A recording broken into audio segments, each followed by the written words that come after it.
البدع والأهواء، أهل البدع العقائدية وأهل البدع السياسية.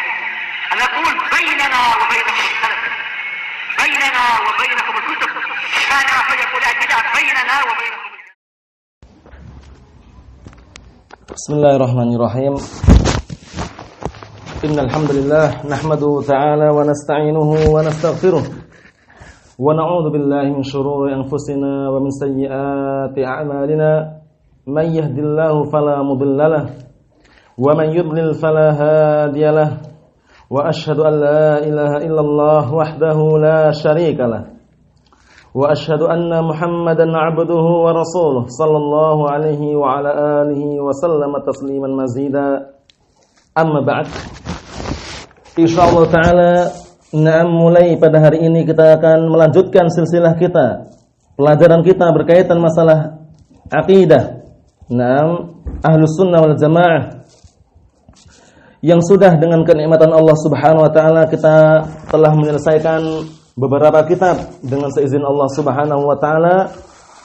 Walillahil hamdu wal minnah, dan hanya milik Allah lah pujian dan juga karunia. Sudah kita selesaikan al-usulus tsalatsah, kemudian al-qawaidul arba', kemudian al-usul sittah, kemudian nawaqidul Islam, dan sekarang insyaallah kita akan mulai membaca salah satu kitab yang dikarang oleh al-Imam al-Mujaddid Muhammad ibn Abdul Wahhab An-Najdi At-Tamimi rahimahullah ta'ala, yang mana kitab ini termasuk kitab yang sangat bagus dan sangat mulia, penuh dengan faedah dan menjelaskan beberapa syubhat yang disebutkan oleh orang kafir, orang-orang musyrikin mengenai ibadah mereka. Ada di antara mereka yang mengatakan itu adalah wasilah, perantara-perantara agar bisa mendekatkan diri kepada Allah Subhanahu wa taala. Ada di antara mereka yang mengatakan bahwasanya kami itu tidak menyembah berhala, kami itu cuman menyembah orang soleh, kami itu cuman ini dan itu, banyak. Namun perlu diketahui barakallahu fikum bahwasanya Syekh Muhammad bin Abdul Wahhab tidaklah seperti yang dituduhkan oleh orang-orang juhal, orang-orang ahlud dalal, ahlul bid'ah wad dalal, yang mereka menuduhkan bahwasanya ahlus sunnah itu adalah wahabiyah. Ahlus sunnah itu adalah apa?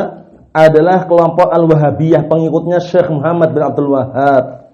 Ini adalah tuduhan yang khata', tuduhan yang keliru, sebagaimana sudah pernah kami jelaskan.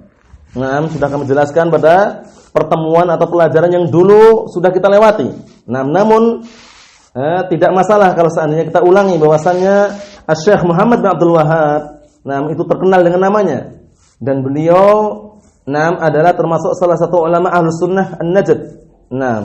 Sehingga beliau sering disebut dengan An-Najdi At-Tamimi rahimahullah ta'ala. Dan beliau ini berbeda dengan yang disangkakan mereka.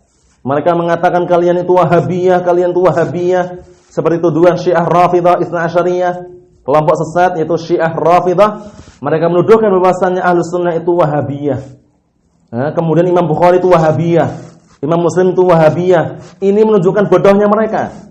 Bodohnya mereka terhadap apa makna Wahabiyah sebenarnya.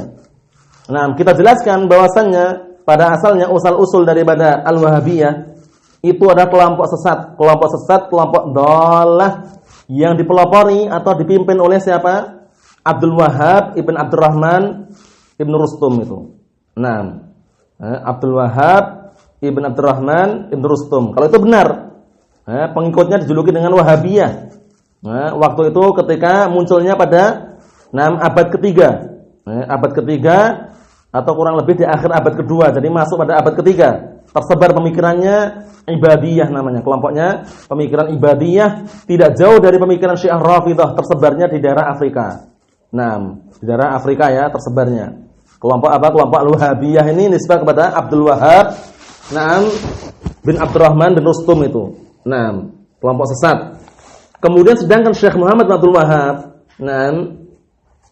ini beliau belakangan, dalam artian jauh daripada kelompok-kelompok sesat itu. Jauh berbeda. Dan bahkan beliau ini kalau seandainya dinisbahkan dengan Al-Wahabiyah, nisbah kepada Syekh Muhammad bin Abdul Wahhab, tidak cocok. Karena beliau namanya siapa namanya? Namanya Muhammad. Namanya Muhammad. Seharusnya kalau seandainya mereka hendak menuduhkan atau menisbahkan kepada Syekh Muhammad bin Abdul Wahhab, namanya bukan Wahabiyah tapi Muhammadiyah. Dan itu pun tidak diridhai, dalam artian tidak benar juga dinisbahkan kepada beliau, dijuluki dengan Muhammadiyah, tidak cocok. Namun bagaimana? Kita katakan bahwasannya kelompok Al-Wahabiyah itu kelompok sesat yang nisbah kepada Abdul Wahhab bin Abdurrahman bin Rustum. Ya, pemikirannya tersebar di daerah Afrika waktu itu. Nah, kemudian perlu diketahui, Syekh Muhammad bin Abdul Wahhab ini termasuk salah satu syekh yang sangat mulia dan juga kuat dalam berdakwah. Nah, waktu itu termasuk salah satu yang merintis dakwah di negara Saudi Arabia. Munculnya, tegaknya, terbentuknya kerajaan, terbentuknya negara Saudi Arabia adalah diantaranya apa? Dengan seizin Allah Subhanahu Wa Taala, kemudian melalui perantaranya Syekh Al-Alamah Muhammad bin Abdul Wahhab ini. Jadi waktu itu Syekh Muhammad bin Abdul Wahhab berunding atau bermusyawarah dengan raja siapa? Raja di Saudi waktu itu, Amir Muhammad bin Saud. Amir Muhammad bin Saud kemudian berunding dan bermusyawarah dengan Syekh Muhammad bin Abdul Wahhab. Benar, diadakan musyawarah, kemudian Syekh Muhammad bin Abdul Wahhab menjanjikan dengan seizin Allah Subhanahu Wa Taala, Allah Subhanahu Wa Taala akan memberikan kemenangan pada dirimu dan juga akan memberikan rezeki yang luas dan juga akan memberikan kemapanan dalam memimpin ini. Tapi dengan cara berdakwah kepada kalimat la ilaha illallah. Akhirnya usulan Syekh Muhammad bin Abdul Wahhab diterima oleh Al-Amir Muhammad bin Saud, diterima, dan akhirnya berdakwahlah beliau. Jadi beliau dari si berdakwah, Syekh Muhammad bin Abdul Wahhab berdakwah dengan berjihad, memerangi orang-orang yang berbuat syirik. Terus kemudian dari segi kekuatan dibantu oleh siapa? Oleh Amir Muhammad bin Saud ini. Akhirnya terbentuklah dengan seizin Allah Subhanahu Wa Taala negara Saudi Arabia. Sehingga beliau memiliki peran yang sangat besar, Syekh Muhammad bin Abdul Wahhab. Sampai sekarang ya, sampai sekarang kalau kita perhatikan keturunan dari Raja Saudi itu Al Saud. Al Saud itu keluarganya Saud, Muhammad bin Saud, Al Saud, Al Saud, Al Saud, seperti itu. Dan mufti sana mufti yang memberikan fatwa di sana, ahlu fatwanya siapa sana? Keturunannya Al-Syekh. Al-Syekh itu masih keluarganya Syekh Muhammad bin Abdul Wahhab An-Najdi At-Tamimi rahimahullah taala. Barakallahu fikum. Itu termasuk salah satu pembukaan berkaitan masalah siapa sebenarnya Syekh Muhammad bin Abdul Wahhab. Bukan seperti yang mereka sangka, Abdul Wahhab ibnu Abdurrahman ibnu Rustum itu. Karena itu adalah kelompok sesat yang dinisbahkan pada mereka Al-Wahabiyah. Adapun kita Ahlus Sunnah wal Jamaah tetap senantiasa dimanapun mereka berada dan di zaman manapun. Setelah Syekh Muhammad bin Abdul Wahhab meninggal, Allah Ta'ala jadikan kitab-kitab beliau berbarokah. Mulai dari Usul Salasah, banyak penyarahnya. Kemudian Qawaidul Arba, Usul Sittah, Nawaqidul Islam. Sekarang kitab yang akan kita baca ini, kitab Kasyfus Syubhat, ini juga banyak. Disyarah oleh beberapa para ulama. Disyarah oleh beberapa ulama, di antaranya Syekh Shalih Al-Fauzan hafizahullah taala. Jadi insyaallah taala kita akan bacakan kitab yang sangat berharga dan juga berbarokah ini insyaallah taala, yaitu kitabnya Syekh Muhammad bin Abdul Wahhab An-Najdi At-Tamimi rahimahullah taala, yaitu kitab Kasyfus Syubhat. Berkaitan masalah menyingkapi atau membongkar syubhat-syubhat ahlu bid'ah wad dhalal wasyirkiyat. Itu. Kita baca sedikit. Kata beliau di sini kita ambil mulai dari halaman 12. Berkaitan masalah apa itu kasyf syubhat itu. Kata beliau, wal muradu bil kasyf, yang diinginkan kasyf ini, kasyf syubhat, kasyf asy-syubhat. Apa itu kasyf? Izalatul ghita' an syai'. Pada asalnya kasyf ini adalah izalatul ghita', menghilangkan tutup dari sesuatu. Jadi sesuatu kalau tertutupi itu tidak bisa kelihatan. Botol itu kalau ada tutupnya, kita untuk melihat di dalamnya atau untuk mengambil dalamnya itu nggak bisa.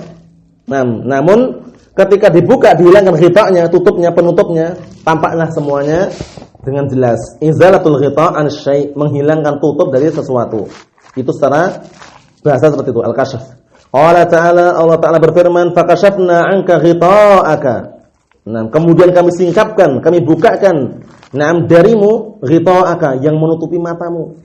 Menutupi matamu. Selama ini kamu tidak melihat, tidak memperhatikan bahwasanya kematian akan hadir. Kematian akan menghampiri. Wa syubhatu jam'u syubhah. Syubhat itu jamak dari syubhah. Jadi syubhatun itu jamak mufradnya syubhah. Wa ya al-amru al-mustabih al-mukhtalaf. Na'am alladzi la yudra hal huwa haqqun am batil. Perhatikan ini. Syubhah itu berarti ada perkara yang mustabih, yang masih tersamarkan.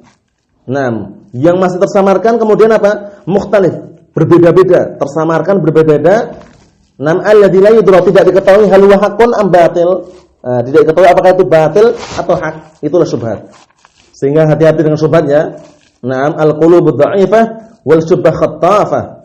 Al-qulubud dha'ifah wal syubhah khattafah. Nah, hati itu lemah, kemudian syubhat itu menyambar-nyambar. Dalam artian seseorang ketika tidak diberi keimanan yang kuat, ilmu yang mapan, dia akan terombang-ambingkan oleh fitnah dan tersambar oleh syubhat ini. Na'udzubillah min dzalik.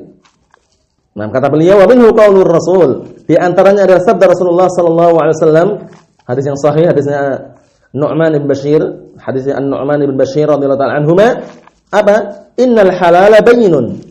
Nah, wa innal harama bayyinun wa bainahuma umurun mushtabihat. La ya'lamuhunna katsirun minan nas, faman ittaqada syubhat faqad istabara 'ala dinihi wa irdih. Perhatikan. Rasulullah sallallahu alaihi wasallam bersabda dalam hadis yang mulia ini mengenai syubhat. Nah, sesungguhnya yang halal itu jelas dan yang haram itu jelas, dan antara dua perkara itu, perhatikan, antara yang halal dan yang haram ada apa? Umurun musytabihat. Ada perkara-perkara yang samar. Perkara-perkara yang masih samar, tidak jelas itu halal atau haram, tidak jelas itu hak atau batil. Nah, kata beliau apa? La ya'lamuhunna katsirun minan nas. Kebanyakan manusia, mayoritas manusia tidak tahu syubhat tersebut. Faman ittaqada syubhat, namun barang siapa yang menjaga dirinya dari syubhat, menjauhi syubhat, faqad istabara li dinihi wa irdih. Perlu diperhatikan ini. Sungguh dia telah mensucikan atau berlepas diri, mensucikan untuk agamanya serta kehormatannya. Jadi orang yang selamat itu adalah orang yang jauh dari fitnah, orang yang tidak mendekat fitnah, orang yang tidak menjerumuskan diri pada fitnah, tapi mengetahui fitnah itu. Dalam rangka apa mengetahui fitnah? Sudah kita sebutkan, dalam rangka kita berhati-hati. Araftu syarra la syarri. Itu sering kita sebutkan itu kan. Lakin li atawaqqihi wa man la ya'rifu syarra minal khairi yaqa'u fihi. Aku mengetahui kejelekan bukan untuk kejelekan, namun untuk berhati-hati. Kami mengetahui syubhat bukan untuk terjatuh dalam syubhat. Kami mengetahui fitnah bukan untuk terjatuh pada fitnah, tapi untuk berhati-hati. Maka barang siapa yang tidak tahu kejelekan yang ada pada kebaikan tersebut, dikhawatirkannya yaqa'u fihi, dia akan terjatuh ke dalam perbuatan jelek tersebut. Na'udzubillah min dzalik. Itulah fitnah. Sehingga kata beliau, solusi terbaik ketika menjumpai syubhat, perkara yang samar tidak jelas ini hak atau batil, ditinggalkan dan berlepas diri. Dah itu. Nah, hadisnya ringkas, padat, mudah dihafal, tapi maknanya besar. Maknanya adalah besar. Dan inilah menunjukkan apa? Kesempurnaan daripada syariat Nabi kita Muhammad sallallahu alaihi wa ala alihi wasallam. Nabi kita Muhammad sallallahu alaihi wasallam diutus dalam keadaan apa? Membawa syariat yang sangat sempurna. Al-yawma akmaltu lakum dinakum wa atmamtu 'alaikum ni'mati wa raditu lakumul Islam madina. Dalil yang menunjukkan bahwasanya sempurnanya agama Islam ini. Semuanya dijelaskan, dan Allah Taala juga menjelaskan dalam Al-Qur'an tentang keadaan orang-orang mujrimin. Wa kullu syai'in fassalnahu tafsila. Dan segala sesuatu kami telah merinci dengan sebenar-benar rinciannya. Dijelaskan ini halal, ini haram, dirinci semuanya dengan benar-benar rincian yang tepat. Ya, seperti ayat dain, ayat berkaitan masalah hutang, kemudian ayat berkaitan masalah pernikahan, ayat berkaitan masalah warisan, ayat berkaitan masalah tolak, perceraian, semua dijelaskan. Secara terperinci. Kalau seandainya belum sempurna, dalam artian tidak didapatkan dalam Al-Qur'an, masih ada As-Sunnah. Karena kedua-duanya Al-Qur'an dan As-Sunnah adalah apa? Adalah wahyu yang muncul dari Allah Subhanahu wa taala. Wahyu yang datang dari Allah Subhanahu wa taala. Jangan dibedakan, sehingga harus dengan Al-Qur'an was Sunnah. Wa ma yantiqu 'anil hawa in huwa illa wahyu yuha. Dan tidaklah Nabi Muhammad SAW itu berucap dengan hawa nafsu, melainkan yang diucapkan itu adalah wahyu yang Allah Ta'ala wahyukan. Barakallahu fikum, seperti itu. Kata beliau, al-mustabihatu huna al-muradu biha. Dan perkara yang sama di sini yang diinginkan adalah al-umurul lati la yudra hal hiya minal halal atau minal haram. Nah, perhatikan ini. Yang diinginkan dengan perkara mutasyabihah ini dalam hadis ini, nama baina umurun musyabihat. Apa yang diinginkan dengan itu? Yang diinginkan adalah perkara-perkara yang tidak diketahui apakah dia termasuk halal atau haram. Lisababi tajadubil adillah fiha, karena dengan sebab apa? Bertumpuknya dalil. Bertumpuknya dalil akhirnya tidak diketahui apakah ini halal atau haram. Wala ya'lamuha illa al-khawas min ahli ilm. Tidak ada yang mengetahuinya kecuali apa? Orang-orang khusus dari kalangan ahli ilm. Seperti itu. Jadi terkadang orang kalau tidak paham masalah syubhat, dia makan saja. Tahu bahwasanya itu bakso tercampur dengan daging babi, kan syubhat. Dalam artian benar enggak itu? Halal atau haram? Benar ada campuran daging babinya. Kalau orang yang paham, tinggalkan langsung. Faman ittaqada syubhat faqad istabara ali dinihi wa irdih. Selesai. Maka barang siapa yang menjauhi syubhat, menghindari syubhat, maka sungguh dia telah mensucikan, membersihkan dirinya dan kehormatannya. Barakallahu fikum, seperti itu. Fasyubhatu huna, sekarang syubhat di sini, kasyu syubhat al-muradu biha al-umur al-mushtabihah allati fiha talbisun wa taghtiyatun wa tamwihun 'alan nas yadunnunaha haqqan. Perhatikan ini, wa hiya laysat bihaqqin. Dan syubhat yang diinginkan dalam kitab ini, kitab yang akan kita baca ini, kasyu syubhat, menyingkapi atau membongkar syubhat-syubhat. Apa syubhat yang diinginkan di sini? Syubhat yang diinginkan di sini adalah perkara-perkara yang masih samar, masih rancu, samar, allati fiha talbis, yaitu yang di dalamnya ada talbis, penyamaran, wa taghtiyah, tutup, ada penutupnya, wa tamwih, pengkaburan. Jadi dalam perkara-perkara tersebut ada perkara-perkara yang terdapat apa? Penyamaran, penutupan, pengkaburan 'alan nas, di hadapan manusia atau untuk manusia. Yadunnunaha haqqan, yang manusia itu menyangka itu adalah benar. Talbis. Mereka mengatakan kami itu tidak menyembah mereka, kami itu tidak mengibadahi mereka, cuman kami menjadikan mereka perantara. Menjadikan perantara agar bisa mendekatkan diri kita kepada Allah Subhanahu wa taala. Inilah yang namanya syubhat. Talbisun wa taghtiyatun wa tamwih, kata beliau. Semacam tipu daya, penutupan, pengkaburan, penyamaran ini, pengkelabuan dan semisalnya. Wa hiya laysat bihaqqin, padahal bukan benar. Itu tadi ucapan apa? Ucapan itu benar, tapi urida biha batil. Kalimatu haqqin urida biha batil. Kalimat yang benar tapi diucapkan itu yang diinginkan kebatilan gitu loh. Biar diperbolehkan menjadikan perantara para wali, orang-orang saleh. Sehingga mereka tidak langsung kepada Allah Subhanahu wa taala. Syubhat.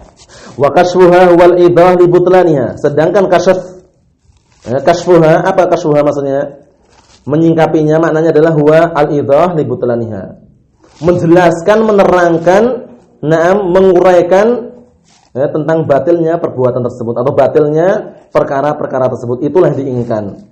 Jadi kashfu syubhat adalah membongkar perkara-perkara yang tersamarkan, perkara-perkara yang sudah tersamarkan, terancaukan di hadapan manusia, yang manusia mengira itu adalah hak padahal batil, atau mengira itu adalah batil padahal itu hak.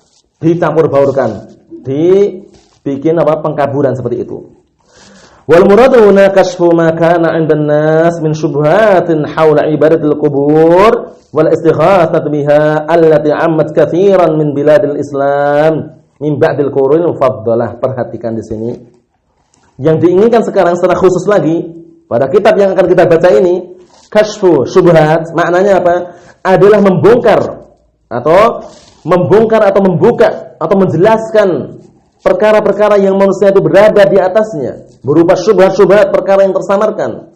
Seputar apa? Seputar menyembah kuburan, beribadah terhadap kuburan, beristighatsah dengan kuburan, minta pertolongan dengan kuburan, minta bantuan, minta perlindungan dengan kuburan. Allati 'ammat katsiran biladil muslimin atau biladil Islam, yang sudah menyeluruh dan hampir semuanya negeri kaum muslimin itu ada seperti itu.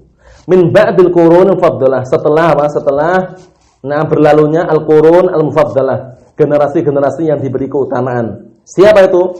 Generasinya sahabat, tabi'in wa atba'ut tabi'in. Rasulullah sallallahu alaihi wasallam bersabda, khairun nasi qarni, tsumma alladziina yalunahum, tsumma alladziina yalunahum. Sebaik-baik manusia adalah generasiku, kata Rasulullah.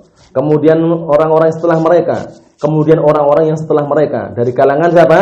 Tabi'in wa atba'ut tabi'in. Adapun yang muncul setelah qurun mufaddalah, generasi yang telah diberi keutamaan, karena setiap generasi itu nanti, satu generasi berapa tahun? Satu generasi itu mi'at sanah, 100 tahun. Itu ya. Kemudian berikutnya itu akan ada generasi yang baru. Disitulah setiap generasi itu pasti Allah Ta'ala selama masih menjaga agama ini, menumbuhkan atau menghidupkan di situ al-mujaddid, orang yang memperbarui agamanya. Di antaranya beliau ini, Syekh Muhammad bin Abdul Wahhab, digelari dengan al-mujaddid, memperbarui. Dalam artian bukan memperbarui agama Islam, dalam artian agama Islam itu ditambahi, dikurangi, enggak. Cuman menghidupkan kembali gitu ya. Menghidupkan kembali, memulihkan kembali, menjelaskan kembali bahwasanya Islam yang benar itu seperti ini. Bahkan waktu itu sebelum datangnya dakwah Syekh Muhammad bin Abdul Wahhab di Mekah itu ya, di Mekah sekeliling Ka'bah itu ada 4 mihrab. 4 mihrab digunakan oleh masing-masing yang mengikuti mazhabnya masing-masing. Mihrab yang satunya mazhab Syafi'i. Pengikutnya Muhammad bin Idris Asy-Syafi'i. Imam Syafi'i itu. Kemudian mihrab yang satunya lagi pengikutnya Imam Ahmad bin Hambali. Mihrab satunya lagi pengikutnya siapa? Nu'man bin Thabit. An-Nu'man ibn Thabit, pengikutnya Abu Hanifah itu. Al-Hanafi. Kemudian satunya lagi pengikutnya siapa? Malik bin Anas, Imam Darul Hijrah. Maliki. Jadi 4 mihrab itu dulu ada di sekeliling Ka'bah itu. Begitu datang Syekh Muhammad bin Abdul Wahhab, diperbarui, semua dakwahnya dikendalikan, akhirnya apa? Semuanya itu dihancurkan. Dalam artian dimusnahkan, tidak ada lagi mihrab-mihrab yang lain kecuali satu tok Ka'bah sudah. Sehingga setelah itu dipersatukan kaum muslimin semuanya mengarah ke Ka'bah. Tidak ada Maliki, Hambali, Syafi'i, Hanafi, semuanya jadikan satu. Tidak ada yang namanya ta'assub madhabi. Fanatik terhadap madhab tersendiri. Barakallahu fikum, seperti itu. Haitsu udkhila fil islami ma laysa minhu. Yaitu yang mereka orang-orang yang membuat perkara baru setelah 3 generasi yang diberi keutamaan itu, generasi sahabat dan juga tabi'in kemudian atba'ut tabi'in. Mereka memasukkan di dalam agama Islam ini perkara yang bukan termasuk agama Islam. Perkara-perkara yang baru intinya itu, bid'ah. Wa dzalika an tariqis Syiah wal Mutasawwifah. Jelas ini.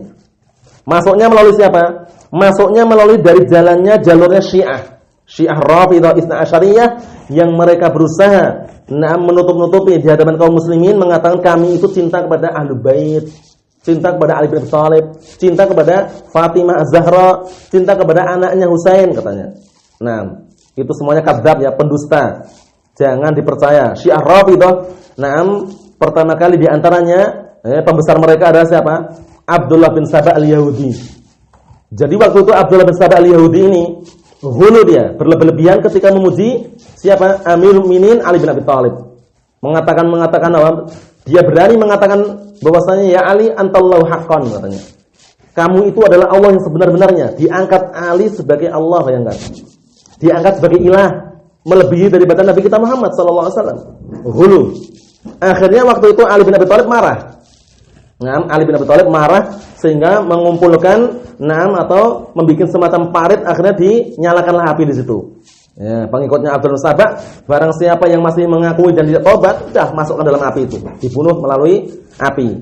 Namun perlu diingat ya, hukuman tersebut waktu itu dikomentari oleh siapa? Oleh Abdullah bin Abbas. Dalam artian Abdullah bin Abbas tidak setuju dengan hukuman tersebut. Karena hukuman bagi orang yang murtad, yang keluar dari agama Islam, apa hukumannya? Dibunuh tapi tidak dengan cara dibakar. Karena waktu itu kata Ibn Abbas, "Lau kuntu ana", kalau seandainya waktu itu aku yang menghukum mereka, ma haraqtu binar, aku tidak akan bakar dengan api. Dikarenakan aku mendengar sabda Rasulullah sallallahu alaihi wasallam, "La yu'adzib bin-nar illa rabbun nar", tidak boleh membunuh dengan api, mengazab dengan api kecuali Rabb yang memiliki api. Tapi bagaimana menghukumnya? Menghukumnya sebagaimana hukuman yang Rasulullah tetapkan. Apa itu? Man baddala dinahu faqtuluh. Barang siapa yang murtad dari agamanya maka bunuhlah dia, tapi tidak dengan cara membakar. Barakallahu fikum. Intinya khulasahnya Syiah ini munculnya dari pemikirannya dari orang Yahudi. Abdullah bin Saba al-Yahudi, naudzubillah ya. Kelompok mereka di antara kelompok Sabaiyah. As-Sabaiyah kelompok pecahan dari Syiah Rafidhah. Mereka mengagungkan Ali bin Abi Thalib, padahal pada asalnya mereka justru merusak dan mencaci maki mertuanya. Siapa mertuanya? Nabi kita Muhammad. Nabi kita Muhammad sallallahu alaihi wasallam itu mertuanya Ali bin Abi Thalib. Karena Ali bin Abi Thalib menikah dengan Fatimah. Fatimah anaknya atau putrinya Rasulullah sallallahu alaihi wasallam. Seperti itu. Barakallahu fikum. Wal mutasawwifah, dan orang-orang sufi. Ya, munculnya rusaknya agama Islam setelah generasi yang utama itu 3 generasi dibikin bersumber dari jalannya Syiah Rafidhah dan mutasawwifah. Nah, orang-orang sufi yang mereka menisbahkan pada suf katanya. Suf itu adalah apa? Adalah kulit domba. Nah, kulit domba yang waktu itu mereka katanya berpakaian dengan terbuat dari kulit domba, akhirnya mereka terkena zuhud, meninggalkan dunia dan banyak beribadah, pakaian compang-camping. Nah, kadang kusut, kadang seperti itu. Nah, itu aslinya seperti itu ya, nisbahnya mereka pada suf katanya. Pakaian suf terbuat dari kulit domba dan semisalnya. Fahumul ladzina tasabbabu fi nashri hadhil syubhat. Maka mereka lah itulah, mereka orang-orang Syiah dan orang Sufiyin itu, mereka itulah yang menjadi sebab tersebarnya syubhat-syubhat ini. Wa hadhihi syirkiyat, dan juga kesyirikan-syirikan ini allati intasharat fi biladil Islam, yang tersebar di negeri kaum muslimin, bi hujjatin wahiyah, dengan burhan atau bukti yang lemah, wal juhal yadunnunaha haqqan. Orang-orang yang bodoh menyangka itu benar. Jadi jangan sampai kita seperti mereka. Terlebih-lebih lagi Ahlus Sunnah wal Jamaah insyaallah taala lebih mengerti, karena mereka apa? Yang mereka andalkan dan mereka pertama kali ajarkan adalah tauhid. Bagaimana mengenal tauhid kemudian melawan lawannya, dalam artian mengenal tauhid kemudian mengenal juga lawannya, asyirik. Seperti itu. Nah, sehingga mereka insyaallah termasuk orang-orang yang jauh daripada keyakinan seperti ini. Cuman jangan merasa aman, tetap harus berhati-hati. Fayaqulun, mereka mengatakan, inna haula'il mauta ibadus salihun, katanya. Syubhat lagi. Mereka mengatakan bahwasanya mereka orang sudah mati itu, orang-orang sudah mati itu katanya adalah para hamba Allah Taala yang saleh, katanya. Walahum makanatun indallah, syubhat lagi. Jadi orang-orang saleh yang sudah mati itu memiliki kedudukan di sisi Allah Subhanahu wa taala. Wa nahnu unasun mudnibun. Nah, inilah yang bikin orang itu tertarik. Mereka mengatakan apa? Adapun kita ini adalah manusia-manusia yang banyak dosa. Tidak layak kalau seandainya kita langsung menyembah Allah. Tidak layak kalau seandainya kita langsung minta pada Allah. Tidak pantas kalau seandainya kita langsung beristighatsah dengan Allah Ta'ala langsung. Tidak pantas, tidak layak. Kita ini adalah orang-orang yang banyak dosanya. Mereka itu orang yang mati itu para wali, orang-orang soleh. Mereka memiliki kedudukan di sisi Allah, katanya. Fahum yatawassaluna bihim, akhirnya mereka menjadikan wasilah, perantara-perantara dengan mereka, orang-orang soleh atau para wali yang mereka anggap wali, tidak langsung pada Allah Subhanahu wa taala. Namun yang benar bagaimana? Yang benar kita kalau meminta langsung. Fa idza sa'alta fas'alillah wa idza sta'anta fasta'in billah, ya kan? Dalam hadis yang sahih itu, hadis Ibnu Abbas, apabila engkau minta kepada Allah, minta langsung kepada Allah Taala. Dan apabila engkau meminta perkara, sesuatu, mintalah kepada Allah Taala langsung. Idza sa'alta fas'alillah wa idza sta'anta, minta pertolongan, fasta'in billah, minta langsung kepada Allah Subhanahu wa taala. Iyyaka na'budu wa iyyaka nasta'in. Jangan melalui perantara-perantara mereka, syubhat semua ini. Wa yaj'alunahum wasa'ita bainahum bainallah. Kemudian mereka menjadikan orang-orang saleh sudah mati tadi, atau para wali yang mereka anggap wali, menjadikan mereka adalah perantara-perantara antara mereka dan antara Allah Ta'ala. Fi ghufranid dzunub, untuk atau agar diampuni dosanya. Wa yataqarrabuna ilaihim, dan agar mereka bisa mendekatkan diri kepada Allah Ta'ala melalui mereka dengan sebenar-benar pendekatan, kata mereka. Mana abuduhum illa liqarribuna ilallahi zulfa, katanya. Kami itu tidak mengibadahi mereka, kami tidak menyembah mereka, melainkan agar apa? Agar mereka bisa mendekatkan diri kita kepada Allah Ta'ala dengan sebenar-benar pendekatan. Kadzab, pendusta itu ya. Padahal yang namanya ibrah, al-ibrah bil haqa'iq, yang namanya jadikan patokan atau pelajaran itu hakikatnya. Hakikatnya mereka minta pada siapa? Selain Allah, dah syirik. Hakikat mereka meminta pada siapa? Pada berhala, syirik. Hakikatnya mereka meminta kepada siapa? Orang saleh sudah mati, syirik, sudah jelas. Walaupun dinamakan dengan penamaan yang lain, karena al-ibrah bil haqa'iq la bi mujarradi madza ikhtilafi atau ikhtilafi tasmiyah. Al-ibrah bil haqa'iq la bi mujarradi ikhtilafatil tasmiyah. Yang jadikan patokan itu adalah hakikatnya, bukan perbedaan-perbedaan nama. Dinamakan walaupun namanya ini, namanya itu, kalau intinya kesimpulannya hakikatnya menyembah selain Allah, syirik, selesai. Itu yang disebutkan beliau di sini. Sedikit lagi.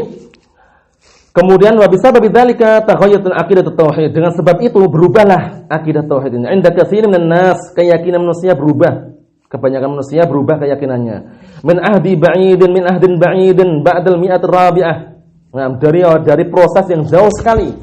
Dari zaman yang jauh sekali setelah mi'at rabi'ah. Apa maksudnya?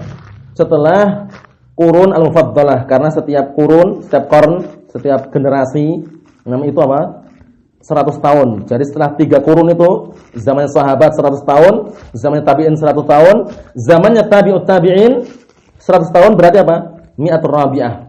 Jadi tahun 100 tahun yang keempat. Berarti apa? Berarti zaman generasi yang keempat. Nah, itu seperti itu. Setelah generasi yang ketiga selesai, masuklah generasi yang keempat ini, hatta qayyadallahu li hadil ummah ulama, hingga Allah Ta'ala bangkitkan untuk umat ini para ulama yakshifuna hadis syubhat, yang menyingkap membongkar syubhat-syubhat ini. Wa min abrazihim Syekhul Islam Ahmad Ibn Taimiyah, termasuk ulama yang paling mulia dan paling nampak sebagai mujaddid, pembaharu agama Islam yang sahih ini. Siapa? Syekhul Islam Ahmad Ibn Taimiyah. Nama beliau Ahmad bin Abdul Halim ya. Nama beliau Ahmad bin Abdul Halim Abul Abbas Ahmad bin Abdul Halim Syekhul Islam Ibn Taimiyah rahimahullah taala, alladzi qama wa dahadha hadhihi syubhat, yang beliau tegak berdiri, berjuang, berdakwah, kemudian mematahkan syubhat-syubhat ini. Wa waddahanna lin-nasi aqidat tauhid, dan beliau menjelaskan kepada manusia akidah tauhid yang benar. Wa kataba fi dzalikal kutubun nafi'ah, dan beliau mengarang kitab-kitab yang banyak sekali yang bermanfaat. Wa bayyana aqidat as-salaf salih, dan beliau menjelaskan akidah para salafus salih, bagaimana akidah yang benar. Wa sajjalaha fi kutubihi mud'iman masailaha bil adillatil qati'ah, dan beliau juga menulis, mencatat pada kitab-kitab beliau yang bersumber dari apa? Ya, permasalahan-permasalahan yang bersumber dari dalil-dalil yang pasti, yang benar. Karena dari Al-Qur'an dan Sunnah. Wal barahin sati'ah, dan juga bukti-bukti yang sangat tampak dan jelas. Wadahadha hadhihi syubhat, akhirnya beliau ini menghancurkan, mematahkan syubhat-syubhat ini. Tsumma talahu talamidhu kal Imam Ibnu Qayyim fi kutubihi. Kemudian berikutnya murid-murid beliau, murid Syekhul Islam. Siapa di antaranya? Di antaranya adalah Ibnu Qayyim, Al-Imam Ibnu Qayyim rahimahullah taala dalam kitab-kitabnya, wal Imam Ibnu Katsir. Ibnu Katsir pengarang tafsir itu, pengarang kitab Al-Bidayah wa Nihayah, murid beliau, murid Syekhul Islam. Wal Imam Az-Zahabi, Imam Zahabi lagi.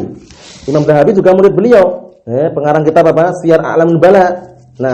Wal Imam Mizzi, berikut juga Imam Mizzi juga murid beliau. Wa ja'a ba'dahum Al-Hafidz Ibnu Rajab Al-Hambali. Dan datang setelah mereka Al-Hafidz Ibnu Rajab Al-Hambali, beliau juga termasuk salah satu imam min a'immati Ahlussunnah wal Jamaah.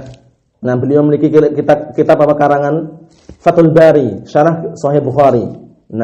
Namun beliau sebelum meninggal sebelum selesai sudah meninggal duluan. Jadi Al-Imam Al-Hafidz Ibnu Rajab Al-Hambali juga memiliki kitab namanya Fathul Bari, syarah Sahih Bukhari. Namun sebelum selesai mensyarah beliau sudah meninggal duluan. Akhirnya setelah itu datanglah Al-Hafidz Ibnu Hajar Al-Asqalani yang dijuluki apa? La hijrata ba'dal fath. Tidak ada hijrah lagi setelah Fathul Bari. Dalam artian Fathul Bari itulah syarah yang terbaik.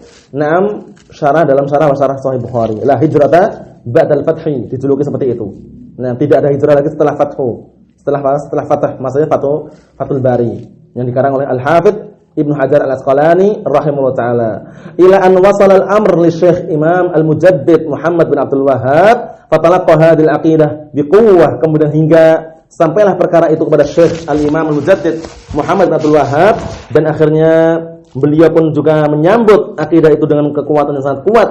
Wa qama bid-da'wa ilaiha, dan beliau juga menegakkan untuk menyampaikan dakwah kepada tauhid tersebut, akidah yang benar. Wal jihad fi sabiliha, dan berjihad di jalannya hatta istanarat biha hadil bilad, hingga negeri ini, negeri mana? Negeri Saudi Arabia ini, kata beliau, istanarat. Apa istanarat? Cemerlang atau mengeluarkan cahaya. Paham? Mengeluarkan cahaya dengan dakwanya beliau ini. Wamtaddat ilal biladil mujawirah fi Misr wa Syam wal Iraq, hingga meluas dakwah beliau ini.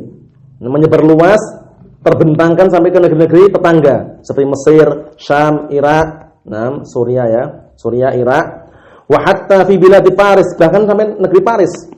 Al-Sunnah, Al-Sunnah di sana juga menegakkan dan juga berdakwah di sana. Wamtaddat ilal Hind wa ilal Maghrib, bahkan sampai meluas kepada India. Negara India dan negara Maghrib. Maghrib itu mana? Maka itu Maroko ya, Maroko.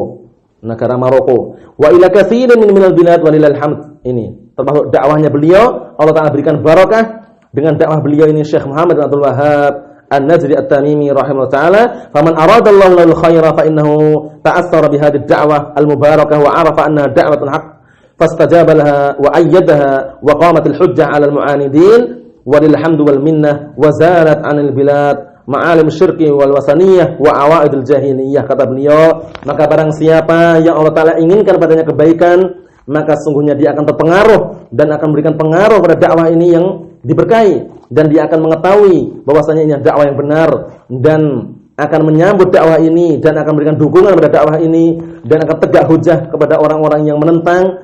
Walillahil hamdu wal minnah wa zalatha 'anil bilad, dan akan hilang dari negeri tersebut para pengajar, para pembesar, para penyebar dakwah kesyirikan dan juga berhala, patung, dan juga adat istiadat jahiliyah. Barakallahu fikum. Itu yang beliau sampaikan pada muqaddimah, dan insyaallah taala besok mulai kita masuki pembahasan yang inti daripada kitab Kasyfus Syubhat yang dikarang oleh Asy-Syaikh Al-Imam Al-Mujaddid Muhammad bin Abdul Wahhab An-Najdi At-Tamimi rahimahullah taala. Barakallahu fikum wa hafizakumullah jami'an. Cukup sekian dulu yang saya sampaikan, semoga bermanfaat bagi kita semuanya. Bi'idznillah jalla wa ala. Subhanakallahumma bihamdik asyhadu an la ilaha illa anta astaghfiruka wa atubu ilaik. Walhamdulillahirabbil alamin.